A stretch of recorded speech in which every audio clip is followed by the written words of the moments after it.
Hello, hi, good afternoon. My name is Za'eim. So today I just want to share about the history of Malaysia ringgit. Now we can understand that how Malaysia ringgit have performed and what this slide gonna tell you what you should do, or at least like contribute some information when making decision uh, for investment. Okay. So first and foremost, we need to know what is the background of Malaysia ringgit. Malaysia ringgit is governed by Malaysia Central Bank, so what it's called as Bank Negara Malaysia. Okay, before this, it was governed by Board of Commissioner of Currency Malaya and British Borneo. Even before this, it was we have a straight currency, and then um, Borneo currency, so it's a separate currency. Even though it's uh, our Malaysia is governed by the British. Okay, so before this, our ringgit called Malaya dollar. Okay, and then when we independent in 31st August 1957, and then we established of Central Bank Malaysia Act in 1958. So it create a late ground for Malaysia financial system. And then next year, they launched a Bank Negara Tanah Melayu. Uh, it's our regulatory body authority that governs Malaysia ringgit. So this Malaysia central bank, it helps to make ringgit independent and as a surveillance, and as a control and as authority that ensure the stability of Malaysia economy. Okay, so the evolution, like I said before this, it was we start as straight dollar, and then we have a Malayan dollar, and then we have Malaysia ringgits since 1975, replacing Malayan dollar. So this doesn't like impact so much. It just it's identity. Okay.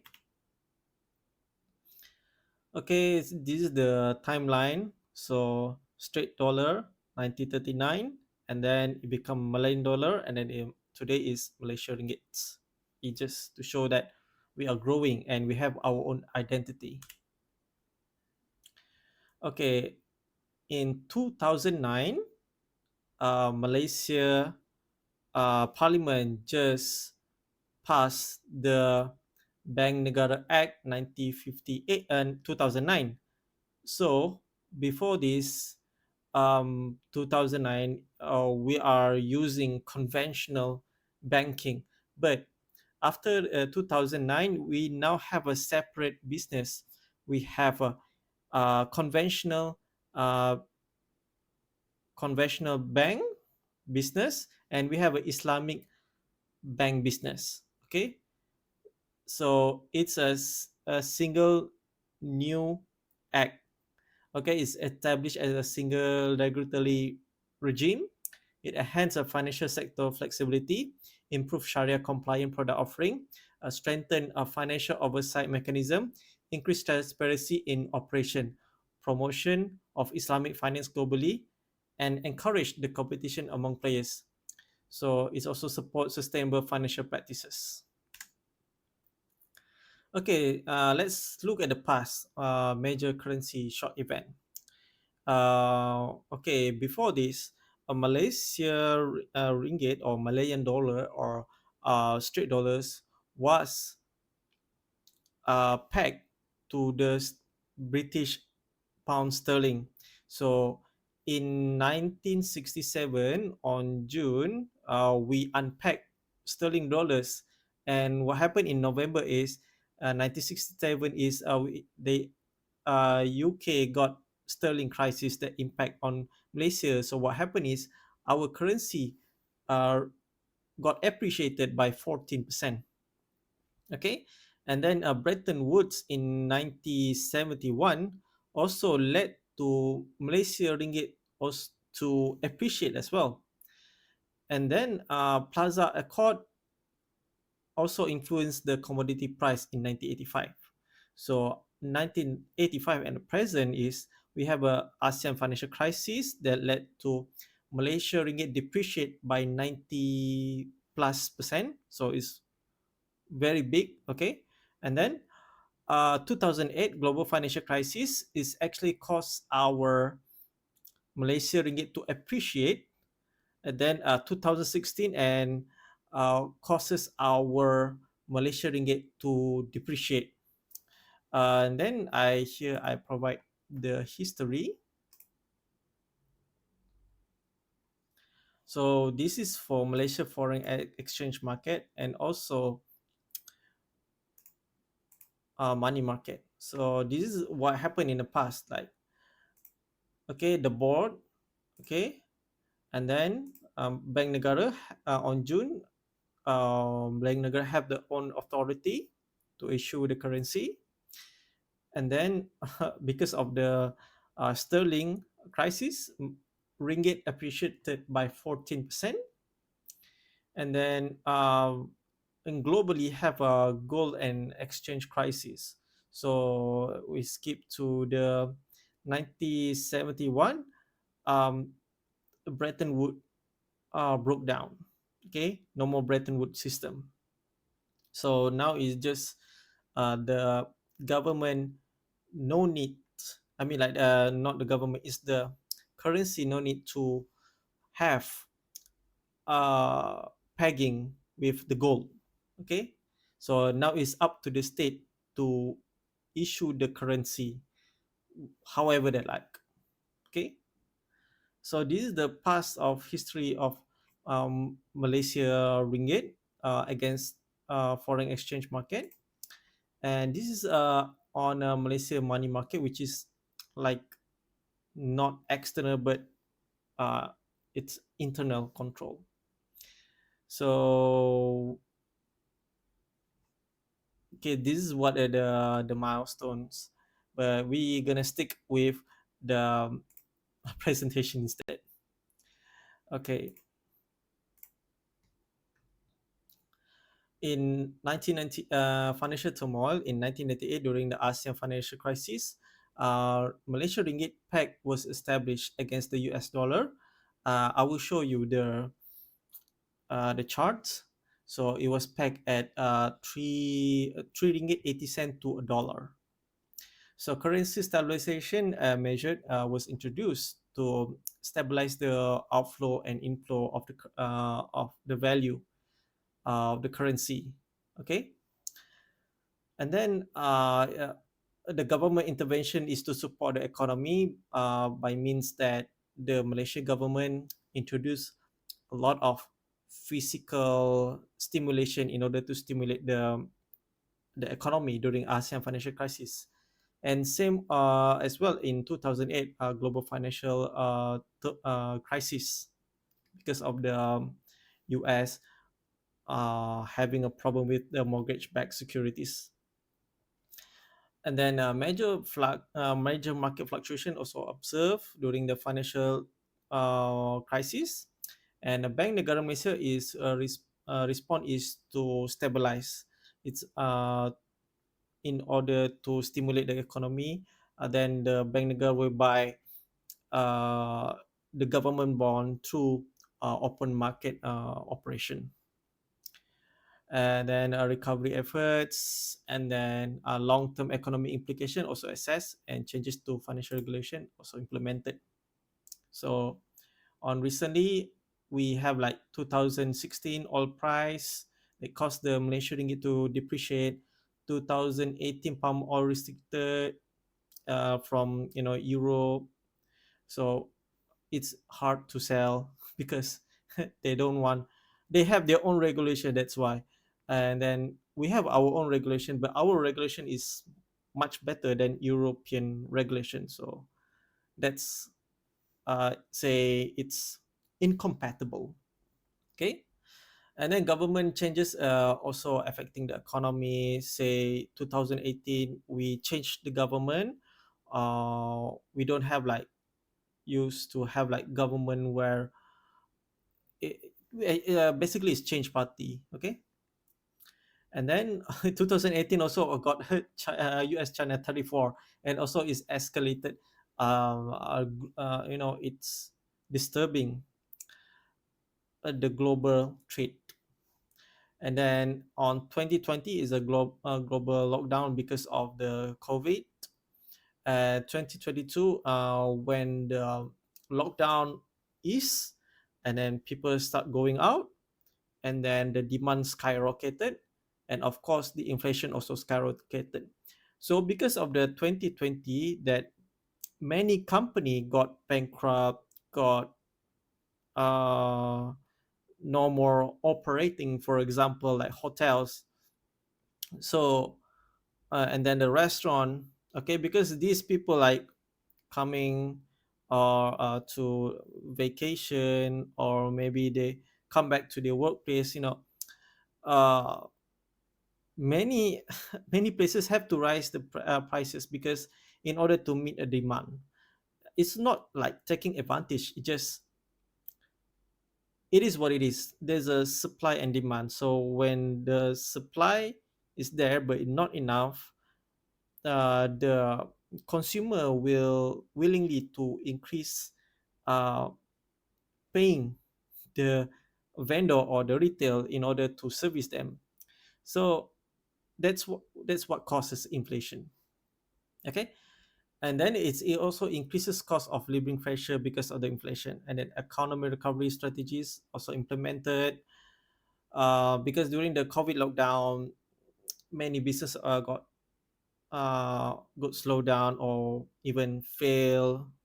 So the government around the world will implement physical stimulations. Okay.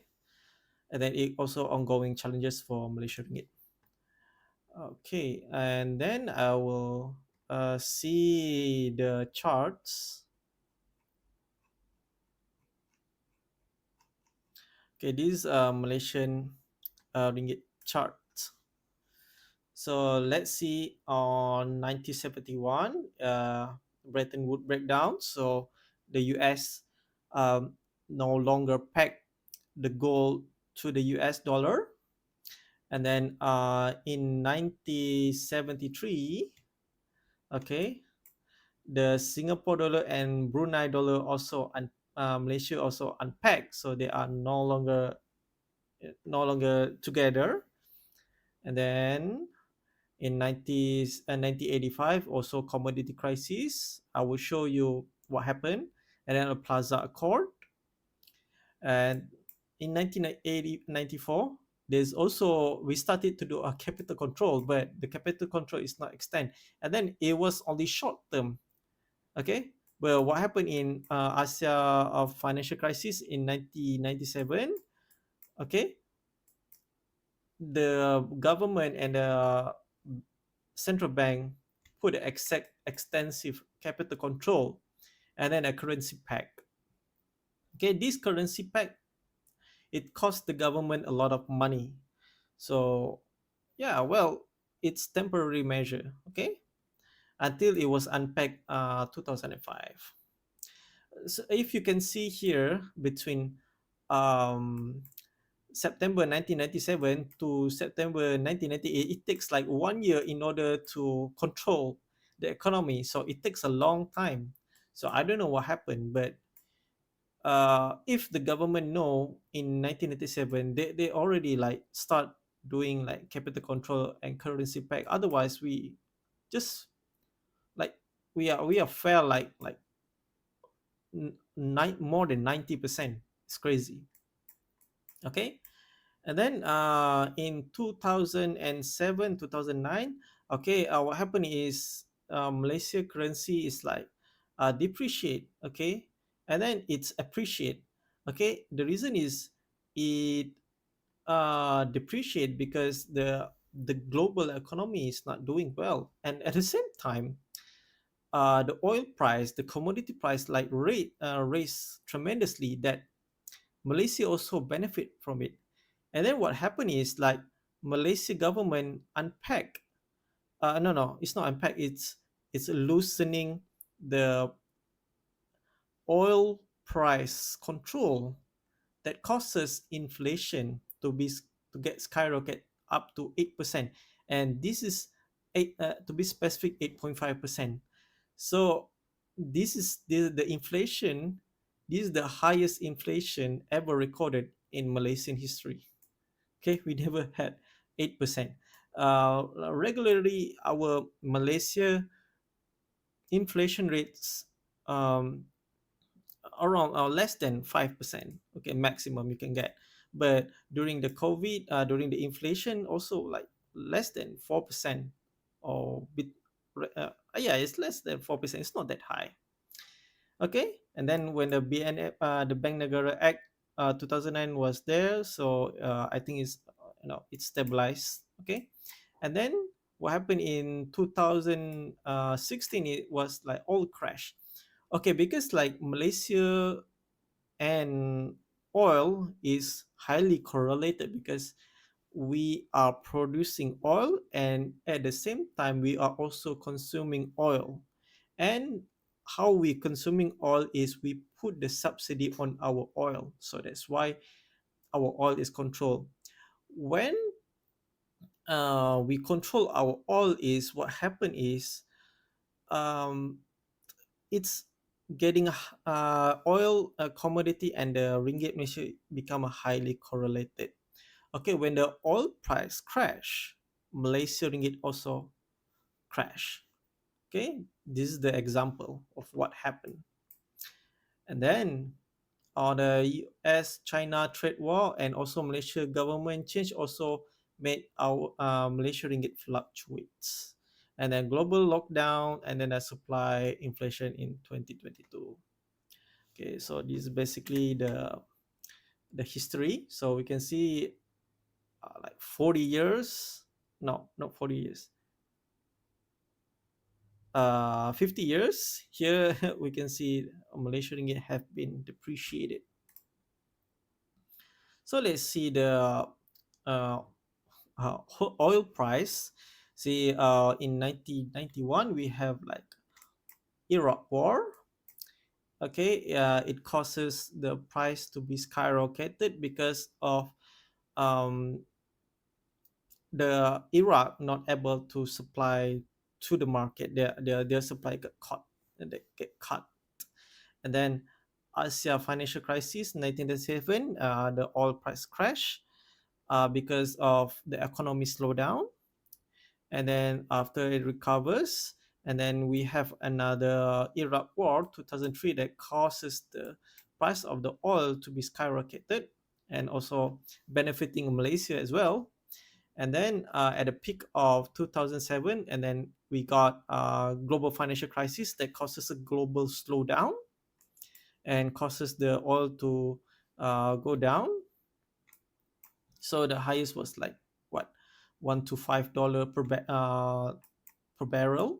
Okay, and then when it recovers, like the government gives subsidy and then quantitative easing, so the prices of oil go up again. And then when everything like goes well, but in 2016 when the US allowed the Iran to enter the oil market, and then uh, we got a oil crisis in 2016. It causes the supply of oil to to glut the market. Okay, the oil crisis. So this one is also bad for Malaysia. Okay, and then when it recovers, because I think the no the when the Trump got back in, and then he blocked the Iran, and then Iran also cannot access the oil market anymore. That causes the price to go up again. See, 2018. So that's why it go up. And then when a global lockdown, when people cannot travel, a lot of things cannot move around. So the price of oil go down again. Okay, so some investor made a lot of money during the negative oil price. It's crazy. Okay, when the economy opens up again, and then see the commodity, the commodity. No, it's not yeah, it's supply crisis. So the price shoot up again. So today we at $60, and I expect during the Trump time, so we can see the price will go let's say $60. And recently, actually yesterday, the government announced the removal of blankets. Malaysia government removal of blanket subsidy, and everyone only get targeted subsidy. So this one will cushion uh, the government physical and monetary uh, to become good. So this is good for when the price go down is good, but the price go up it's not good. But still, Malaysia give subsidies. Okay, all right. This is the gold. So everyone know gold, so it's not correlated much. Okay, so that's all from me. I just want to explain about yes, 1985. Okay, in 1985, a commodity crash was triggered by the significant drop of global commodity prices, primarily driven by the Volcker shock. It was initiated by Paul Volcker, Federal Reserve. So this led to the world commodity trade with Malaysia as a major exporter, suffering prices key commodity like tin, palm oil, and oil as well. So it's impacted Malaysia so bad. Okay, um, the GDP contracting by 1%. Yeah. Oh, unemployment also rose to 5.6% and peaked at 7.4%. Hmm. The non-performing loan also reached up to 30%. That's crazy. Okay, so this is what happened in 1985. Okay. Here is I want to say about investment.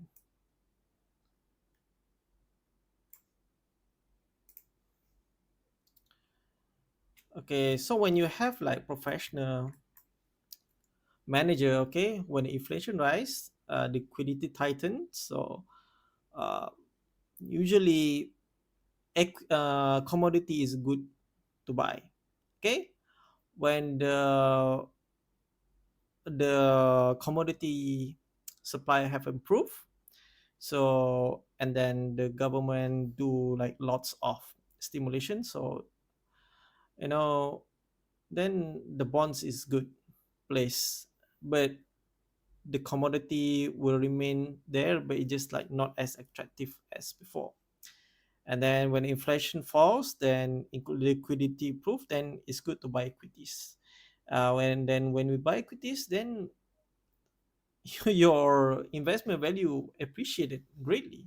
So right now we are at the growth phase. So that's why you can see the bond value go down recently.